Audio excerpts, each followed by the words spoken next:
bhuta sukshma indriya manaha buddhi adishu iha nidraya lineshu asati yaha tatra vinidraha nirahankriyaha bhuta sukshmendriyamano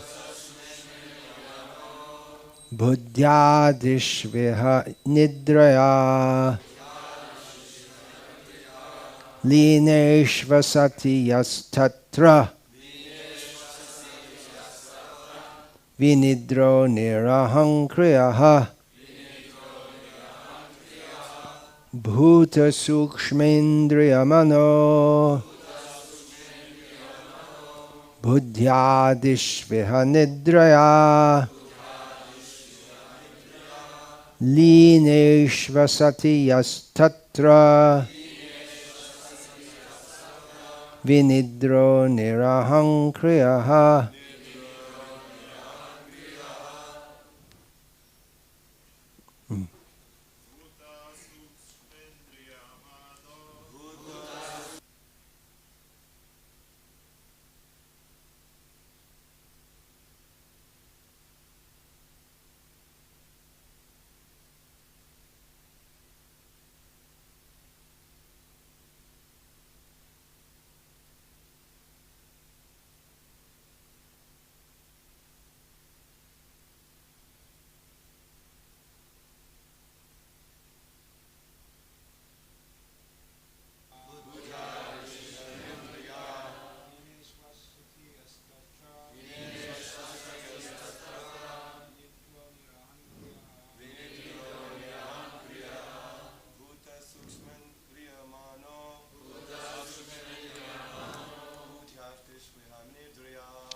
Ladies, please.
Bhuta, the material elements. Sukshma, the objects of enjoyment. Indriya, the material senses. Manaha, mind. Buddhi, intelligence. Adishu, and so on. Iha, here. H-E-R-E. Nidraya, by sleep. Lineshu, merged. Asati, in the unmanifest. Yaha, who. Tatra, there. Vinidraha, awake. Nirahankriyaha, freed from false ego. Although a devotee appears to be merged in the 5 material elements, the objects of material enjoyment, the material senses, and material mind and intelligence, he is understood to be awake and to be freed from the false ego. Purport. The explanation by Rupa Goswami in the Bhakti Rasamrita Sindhu of how a person can be liberated even in this body is more elaborately explained in this verse.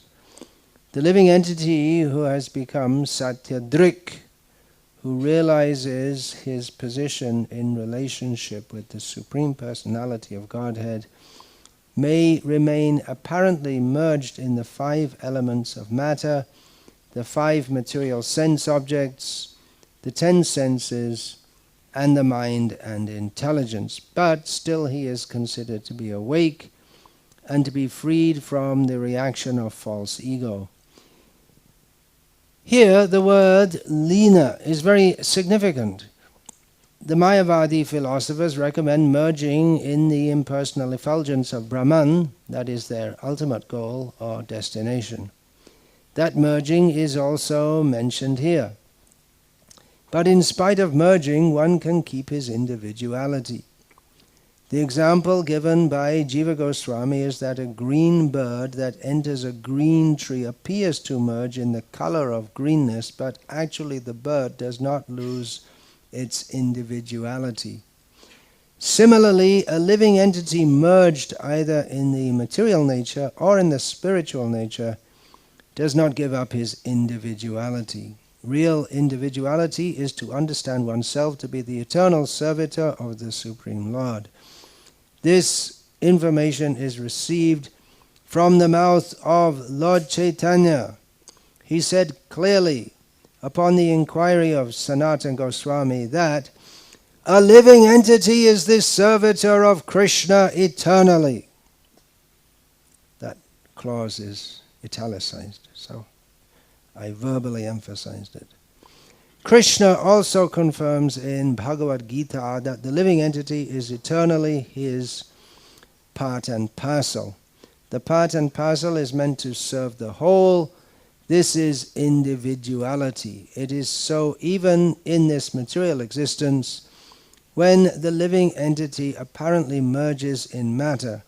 His gross body is made up of 5 elements, his subtle body is made of mind, intelligence, false ego and contaminated consciousness, and he has 5 active senses and 5 knowledge acquiring senses. In this way he merges in matter. But even while merged in the 24 elements of matter, he can keep his individuality as the eternal servitor of the Lord. Either in the spiritual nature or in the material nature, such a servitor is to be considered a liberated soul. That is the explanation of the authorities, and it is confirmed in this verse. Om Jnanatimirandhasya Jnananjana Shalakaya Chakshurunmilitam Yena Tasmai Shri Gurave Namaha Nama Shreshtam Manumapi Shachi Putram Atra Swarupam Rupam Tasyagrajam Urupurim Maturim Goshtavartim Radha Kundam Girivaramaho Radhika Madhavasham Prapto Yasya Pratita Kripaya Shri Gurum Tam Natosmi Vandeham Shri Guru Shriyatah Padakamalam Shri Gurun Vaishnavanscha Shri Rupam Sagrajatam Sahagarna Raghunatan Vitam Tam Sajivam Sadvaitam Savadhutam Parijana Sahitam Krishna Chaitanya Devam Shri Radha Krishna Padan Sahagarna Lalita Shri Vishakhan Vitamscha Hari Krishna, Krishna Krishna, Hare Hare, Hare Rama, Rama Rama, Hare Hare. Srila Prabhupada begins the purport by stating that the explanation by Rupa Goswami in the Bhakti Rasamrita Sindhu of how a person can be liberated even in this body, is more elaborately explained in this verse. What is the verse of Bhakti Rasamrita Sindhu? Which refers to a person who's liberated even in this body. Iha yasya harer dasye karmana manasa gira nikhilasvapyavastasu jivan mukta sa uchate. Thank you. Jivan mukta means living liberated. Often we think that when someone leaves the body, they may be liberated, because as long as you're in the material world, we're subject to the conditions of it. This verse of Bhakti Rasamrita Sindhu says that even someone in this world, right here and now, who is engaged in the service of Hari, Krishna, with activities, karmana, manasa, with mind, and gira, with words, and is completely absorbed in that. It doesn't do anything else. Such a person is said to be liberated even in this life. In the next sentence of the purport to the verse we're reading, Srila Prabhupada writes, the living entity who has become Satyadrik, who realizes his position in relationship with the Supreme Personality of Godhead, may remain apparently merged in the 5 elements of matter, the 5 material sense objects, the 10 senses, and the mind and intelligence, but still he is considered to be awake and to be freed from the reaction of false ego. Satyadrik. This refers to the last word of the previous verse, which Srila Prabhupada translates Satyadrik as the self-realized soul, which means, literally means one who sees the truth or sees properly. Seeing properly means to see one's relationship with the Supreme Personality of Godhead, as Srila Prabhupada emphasizes in this purport. A living entity is the servitor of Krishna eternally. One who realizes that is liberated even in this life. Now we may say, well, he doesn't appear to be liberated from the material conditions. The material energy appears to be acting on such a person and is engaged in a material body which experiences heat and cold and light and darkness, and the mind is also there, which experiences honor and dishonor, happiness and distress, and so on. But the consciousness of a liberated soul is completely different to that of a materialist who's simply interested in enjoying this world. Ya nisha sarva bhutanam yasyam jagarati sangyami. Yasyam jagrati bhutani sa nisha pashyato mune. Hey, Lord Krishna states in the Bhagavad Gita that someone who's liberated or who's awake may appear to be like a materialist. Looks the same. You can't tell just by seeing the body. Well, some people might be able to. Someone who's spiritually awake or who has some mystic potency, just by looking at a person can tell so much about them. Mystic potency also if he's studied physiognomy. Just like we see when Shukdev Goswami came into the assembly of sages, where Parikshit Maharaj was sitting, waiting for his death, then everyone immediately understood by seeing him that he's a highly elevated spiritual personality, even though they themselves were highly elevated spiritual personalities, many of them who are present there. Similarly, when Nimai, Chaitanya Mahaprabhu, was born, Sita Devi, the wife of Advaita Acharya, on seeing the child could understand this is Krishna, just a different body, that's all. And all these symptoms they mentioned, the 32 symptoms of a liberated person, or an elevated personality, they're quoted in relation to Chaitanya Mahaprabhu, taken from the Samudrika of Garuda Purana and quoted in Sri Chaitanya Charitamrita. But otherwise, to people who are unaware of such subtle science, a liberated person, they may not know. They may not know. It may look to them the same. As Srila Prabhupada often said, to be liberated doesn't mean that you get 10 arms and 5 heads. He gave examples like this, that some spectacular bodily difference is not seen, but it's a question of consciousness. If the consciousness is merged in matter, then one is bound by matter. If the consciousness is absorbed in spirit, then one is free from material bondage. And it's a different outlook, seeing everything differently. Srila Prabhupada gave the example in the previous verses purport that someone sees a beautiful flower and thinks, oh, that's very nice, I can smell it, it will be nice. And someone else thinks, I can offer that to Krishna, he will enjoy it. It's a different outlook on life. Therefore, yanisha sarva bhutanam yasyam jagarti sangyami.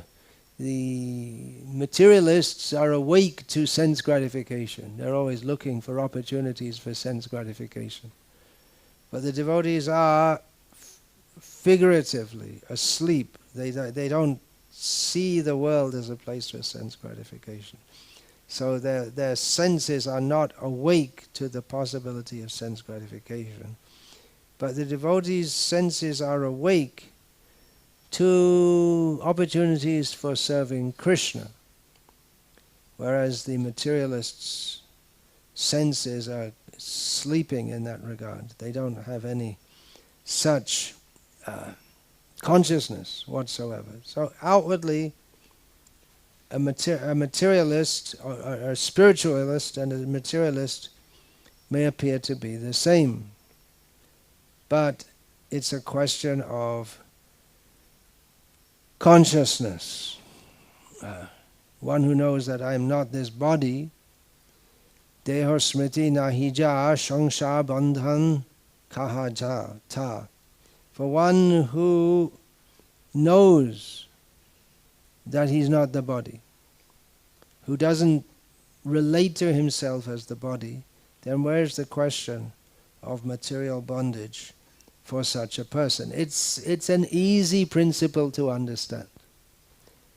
Understanding that we are not the body and we have nothing intrinsically to do with this body or anything else in this material world, and if we cultivate that consciousness, then we don't identify with the body and we're liberated from material existence because we don't actually have any real relationship with it whatsoever. Asango heyayang purusha.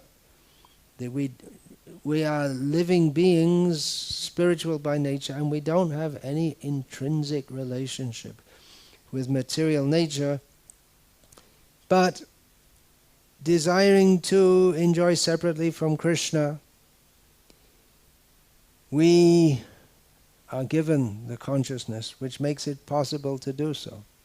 The consciousness of identifying with matter, and then we get bound up in matter. Karya karana kartritve hetu prakriti uchate purusha sukha dukhanam hetu bhoktritve hetu uchate.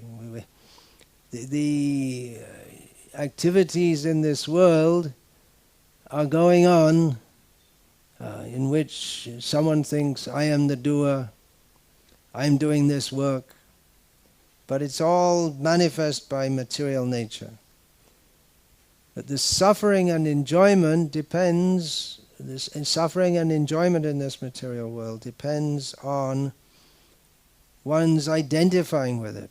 If one thinks, I am the enjoyer of this material nature, then he has to suffer and enjoy within material nature. The word enjoy is used in a certain sense, because elsewhere in Gita, Krishna also says, or twice he says in Bhagavad Gita, that this material world is a place of suffering. So when we talk about material enjoyment, we're talking about what is known as enjoyment.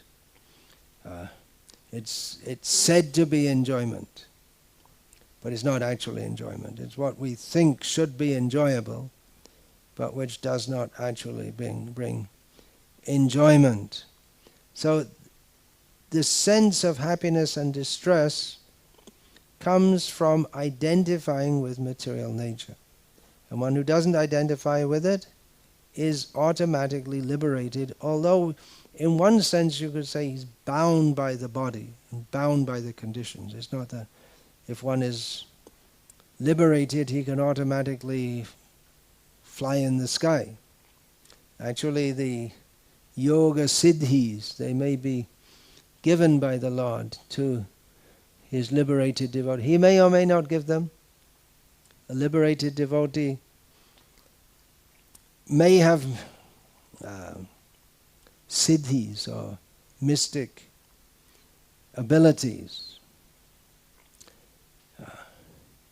Mystic ability means, we call it mystic because we think it's something very special. Just like a yogi can fly in the sky, then a bird can fly in the sky also.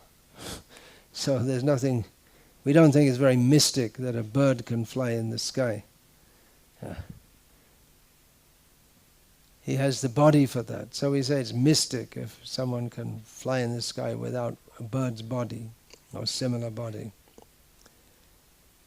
But devotees, they're not interested in these things. If they could help us to serve Krishna, we could use them.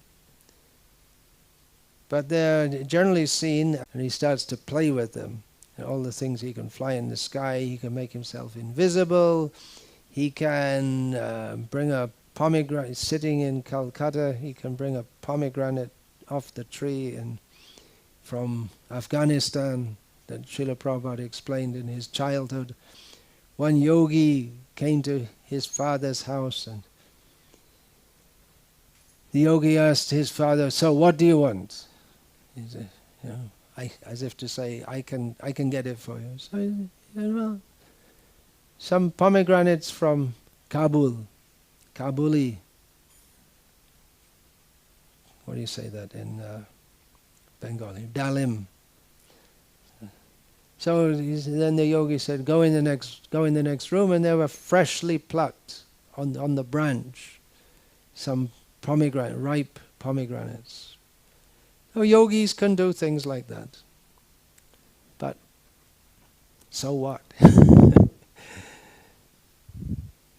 There's a well-known story. Well, I don't know how well-known it is, but one young man left home from his village. His village was on the side of a broad river before the days when there were bridges over most of the rivers. He left home, and after 20 years he came back with a long beard and long matted hair, and told everyone he'd been studying as a yogi in the Himalayas. So one old man said, so, what did you gain? He said, well, I can walk over the river. Okay, walk over. So he walked over and walked back again. And said, very good. You spent 20 years. That's worth 20 paisa. That would be what, 20 pfennig before you had 20 cents. You know what he means? In other words, it's a very insignificant achievement. So I can pay the boatman 20 cents to cross the river. Same result. You get the same result. So what is the value? Such a person is not liberated, but he thinks it's very something very special. And people think it's very special. Oh, you can cross the river by walking. Yeah, or I can cross the river by paying the boatman 20 cents. These mystic achievements. They are highly rated by foolish people, and they are obstacles on the path of actual spiritual realization. Material nature gives that opportunity to do such things, to waylay yogis who are aspiring for actual spiritual realization. But even if they do get to the level of spiritual realization, well, actual spiritual realization means they should recognize Krishna as the Supreme Personality of Godhead, but the very process makes it unlikely that they will do so, because they're trying in the wrong way. You can chant Hare Krishna, Krishna Krishna, Hare Hare, Hare Rama, Rama Rama, Hare Hare. You do chant. This chanting is worth more than millions of years sitting in a cave in the Himalayas. In terms of spiritual advancement, it's worth more because it's not the proper process for achieving the highest spiritual goal. You're trying in the wrong way. Some spiritual advancement, maybe in terms of being detached from material nature, from material sensual enjoyment. In this verse we see nirahang kriyaha, freed from false ego. But it's very hard. By performing austerities and becoming a great yogi, it's hard to get free from egoism. And in fact, we see often the yogis, they're very egoistic. Just like at Kumbh Mela. If you go to Kumbh Mela, you can see sometimes the yogis, they unwrap their jata. You know, the jata means matted hair. And who's got the longest, he's the most prestigious. That means he's been a yogi longer. And so you see someone who comes all the way down to their ankles and longer. It means he must be a few hundred years old. So people, very great. Yeah. And then you see them lying on a bed of thorns, stereotypical Indian yogi. Why does he want to come all the way from the mountains to Prayag, walking along? Or if he has yogic potency, he can just jump in the Ganga at the source and pop up the next second, wherever he wants along the Ganga. Why does he come all the way there just to lie on a bed of thorns in public, just to show off, I'm lying on a bed of thorns? He got that satisfaction. What is that? That's just childish, showing off, I'm better than you. I can do it, you can't do it. Childish. There's no actual happiness there.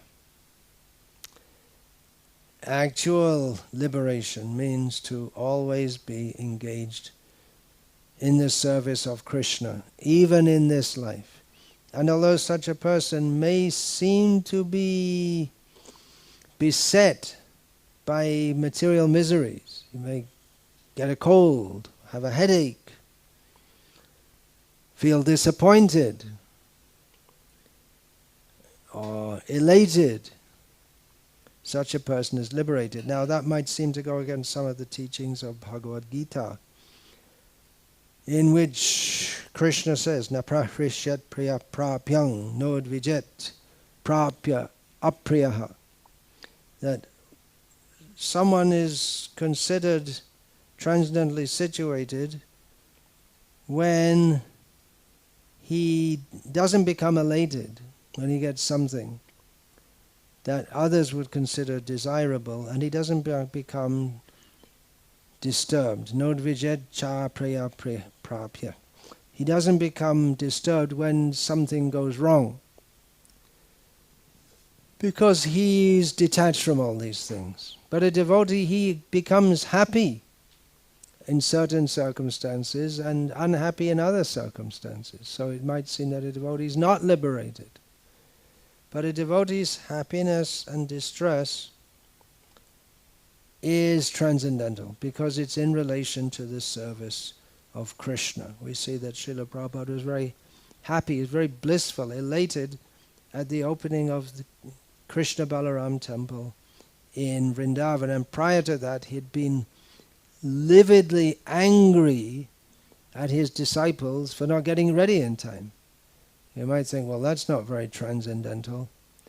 Nothing's ready. Oh, okay. Haribol. Prabhupada wasn't like that. He was very, very heavy. It was hard for his disciples to take the pressure that he gave, because he wanted to please Krishna. And in this way, he was liberated from material considerations, because he was not thinking in terms of what I want for myself, but he was thinking what we have to do to bring Krishna consciousness to others. So building that Krishna Balaram temple was very important in that regard. An important word, all the words are important. One word here which Srila Prabhupada states is important. He states in the purport, here the word lina is very significant. That's a commonly used word for impersonalists. Sometimes they're advertised as Brahmalin. Means he made it. He's merged in Brahman. Lina means merging.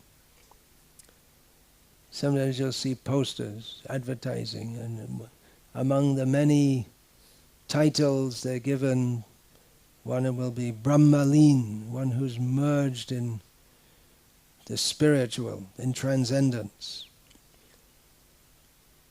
But Srila Prabhupada explains it, in spite of merging, one can keep his individuality. That doesn't sound right, does it? You merge and you remain individual at the same time. How is that possible? Well, the example is given. If a green bird enters a green tree. Do you have green birds here? Any green birds? Don't have. Parrots. There are green parrots, very common in India. I saw some flying around in London. I was told that now there are a lot of green parrots in London now. In Leicester also? All over? In Köln. Is that how you say it in German? In Cologne. They're invading. Parrots invasion. So green birds, when they merge, they have a red beak. Do they? They're all different kinds of parrots. So if you look, if they merge into the green forest, if they're flying in the sky, I don't know if you have enough here, but in India you see there may be thousands flying together. You won't get that here, not yet. So many, but then they all go in the trees, and from a distance you can't see the parrots anymore, unless you have a telescope and you can look for the red beak, which stands out. It's a very, very sharp difference between the red and the green. But you can't see them anymore. It seems that they have merged into the green forest.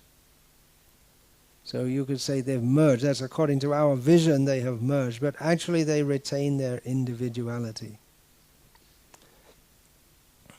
So in one sense they've merged. According to what we see, because we can't see them anymore, the parrot has merged. But actually he's retained his individuality. So in the same way, merging in transcendence, the idea that we shall merge into the light of impersonal Brahman. But still, despite that apparent merging, individuality is retained. And therefore it's possible to fall from that condition, as is stated in Srimad Bhagavatam. Yenyai ravindaksha vimuktamanenastvayasta bhavad avishuddha buddhaha aruhya kritrena parang padang tata patantyadhanadita yushmadangraya. There are persons who think that they are liberated because with great difficulty, performing very difficult austerities, maybe over many lifetimes, they ascend to the spiritual atmosphere and they merge into some oneness. How do they do that? Because their consciousness becomes purified. Means they're not trying to enjoy this matter. They don't identify with matter. But it's not fully purified if they neglect to worship Krishna. And therefore, they fall down again. So they're merging. It's not complete merging. It's not possible that the individual loses his individuality. It may appear like that. It may appear that there are no individual parrots, but there are. So in the same way, that they can fall down again means that they remain individual. So it's only it's only figurative to say that one merges into the impersonal Brahman. Merged in transcendence means that, as stated here in this verse, one's consciousness is completely merged in thoughts of the transcendence, which specifically means Krishna. And it's a very practical process, because to try to merge the consciousness in something indescribable with no characteristics, it's very hard to do that because we can't even imagine it. Let's think of nothing. You can't do it because thinking means there has to be some object of thought, just like seeing means you see something. You say, well, I look at the sky on a clear day, and what do you see? What do you see? You start to see little black things in your eyes, don't you? Little remnants of cells or something. And then you can start to imagine things in the sky if you're looking. This whole idea of emptying the mind and stopping the activities of the mind, that is the stated goal of yoga. Chitta vritti nirodha is the stated goal of yoga, according to Patanjali. Stopping the consciousness, or blocking it. But is that possible?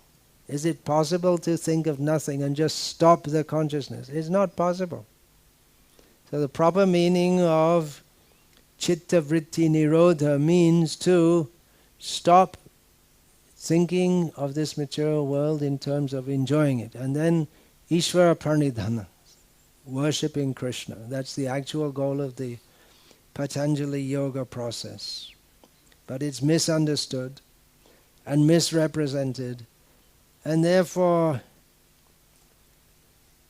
in general, people, when they think of spirituality, especially Eastern or Indian spirituality or yoga, spiritual yoga, they think in terms of some impersonal merging into what? Into nothing or some light. But the Krishna consciousness movement teaches something very different. Yoga indriya samyamya. Yoga also means to control the senses. That is there, but the method of controlling the senses begins with the proper understanding that the senses should be engaged in the master of the senses. Eha yasya harer dasye karmana manasagira nikilasyapyavastasu jivan muktasa uchyate. Well, if one understands that the senses are meant to be engaged in the master of the senses, then one is liberated in this life. Hrishikena hrishikesha sevanang bhakti ruchyate. That is called devotion to Krishna, to engage the senses in the service of the master of the senses. And it's all very practical and very easy to understand, and you don't have to do complex yoga practice, just like we see so many. They can't even sit cross-legged for more than 10 minutes. Sit properly! And have to sit with their, holding their knees, they just, because, so painful. And where's the question? I'm meditating. Oh, my knees are hurting. You just can't do it. And then well, in some Buddhist schools they have the meditation classes, and then if you don't sit straight, if you start to lag, then get thwacked on the back with bamboo, and that wakes you up pretty quick. We didn't institute that in our Krishna conscious movement yet.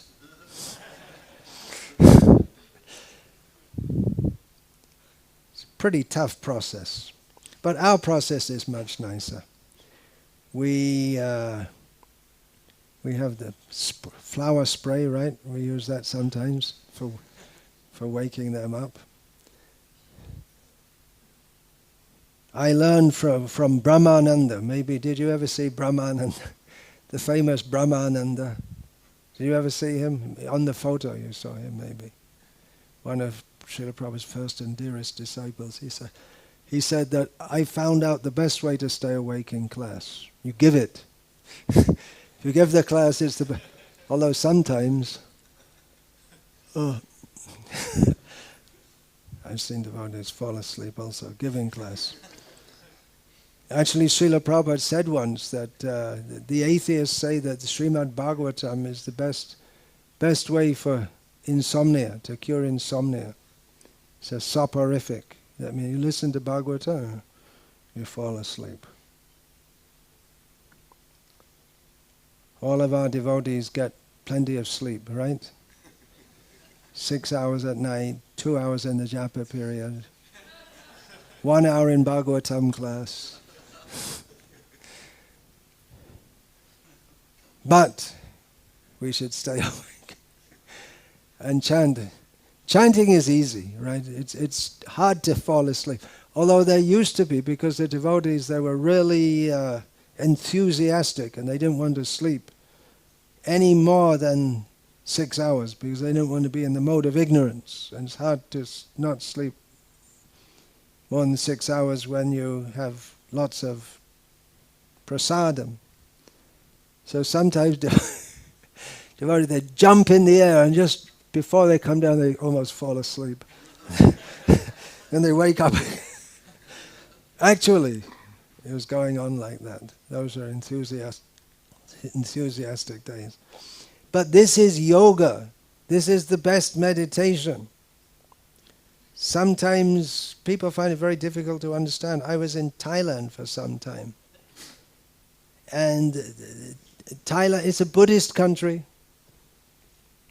Theravada Buddhist, in which hardcore Buddhism, in which what does the Buddha do? You see the pictures of course they have laughing Buddha, but that's from China. The original Buddha, you see him in pictures of, he's meditating like this. So they find it very hard to relate to when we say this is Bhakti Yoga meditation and devotees are jumping up and down and playing the mridanga. But that is the highest yoga. Yoginam api sarvesham madgatena antaratmana shraddhavan bhajate yomam sameyuktatamo mataha. Krishna says it's the best yoga to be absorbed in Krishna with faith, taking Krishna into one's heart and worshipping him. And the best way to worship him in this Kali Yuga, what does it say? Bhagavatam, 11th canto, the yajna for Kali Yuga.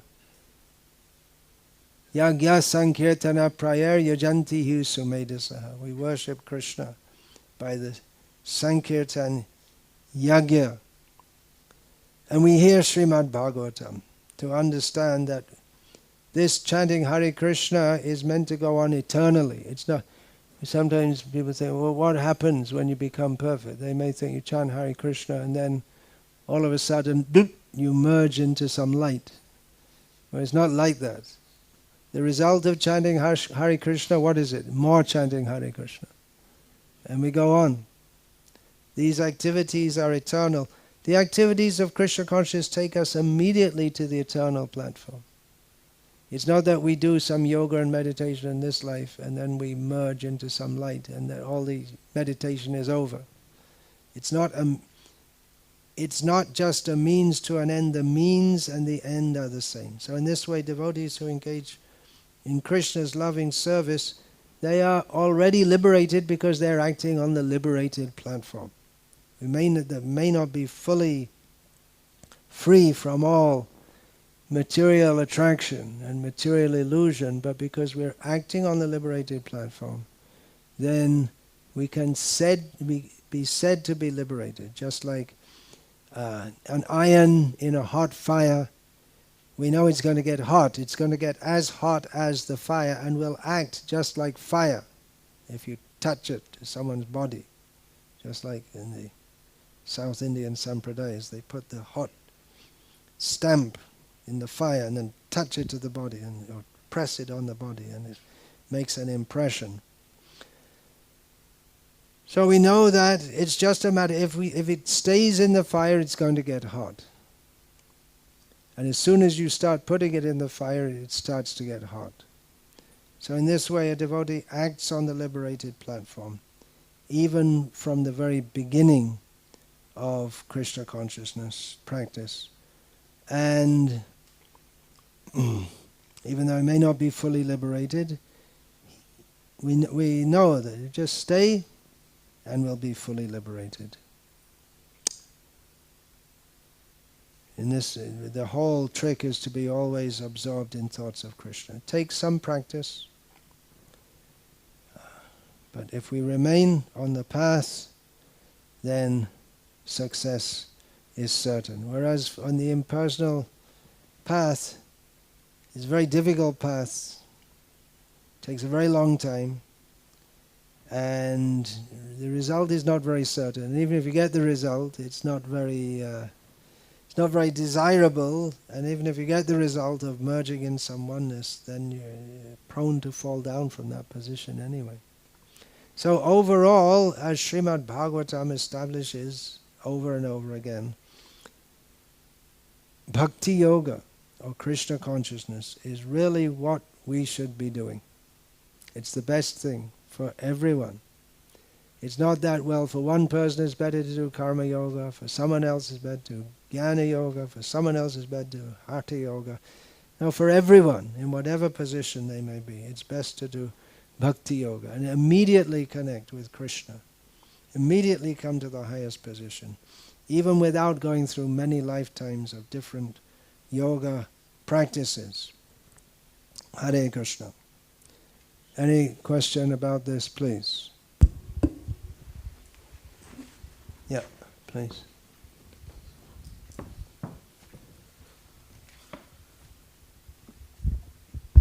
Thank you, Maharaj, for the lecture. One question about deep sleep. It seems that in the deep sleep we just attaining some like voidness. In deep sleep we attain voidness. Well, that's stated in Vedanta. It seems. It's stated like that in Vedanta Sutras, actually.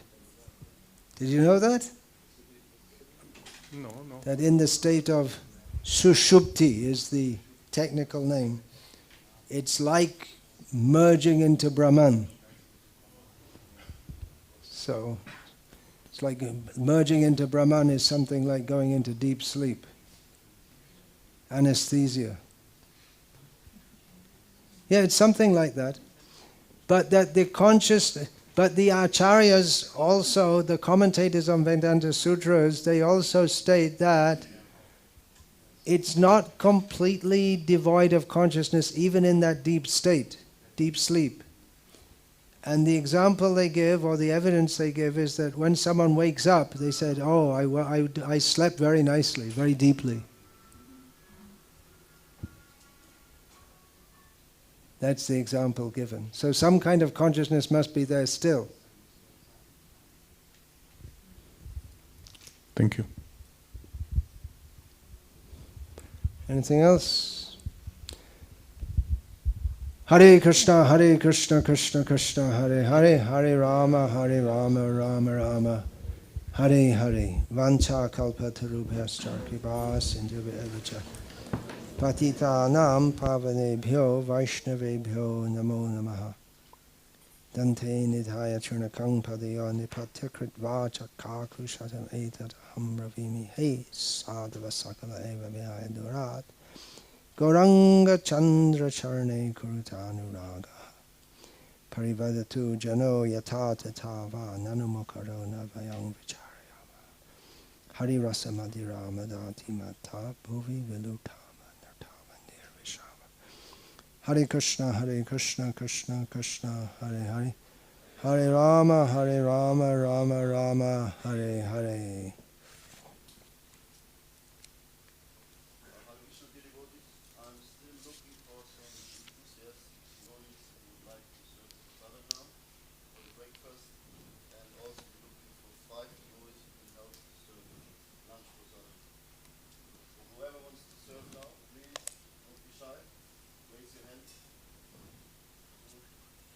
Yeah, but, yeah, okay, go ahead.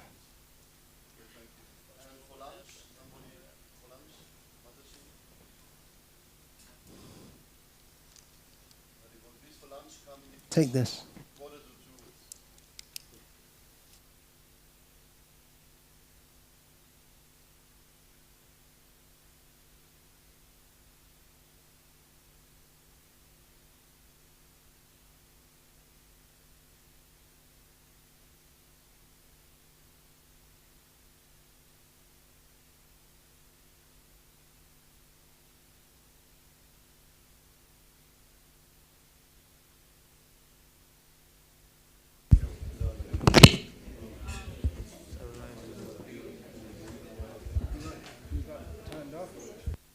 Quick.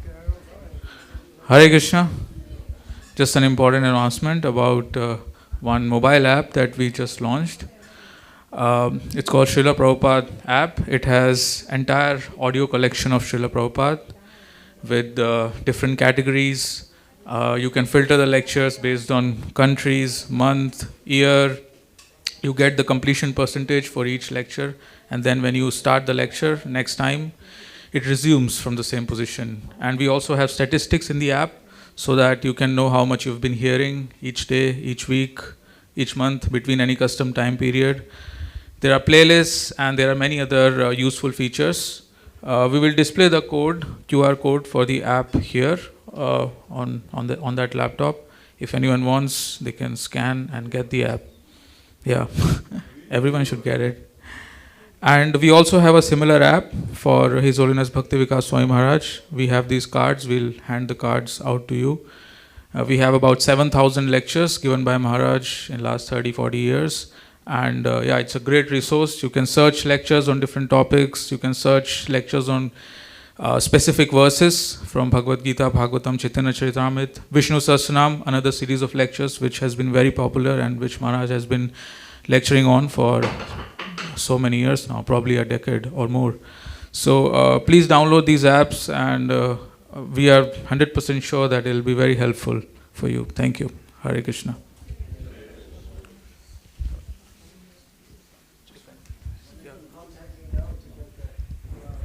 Yes. QR code is here.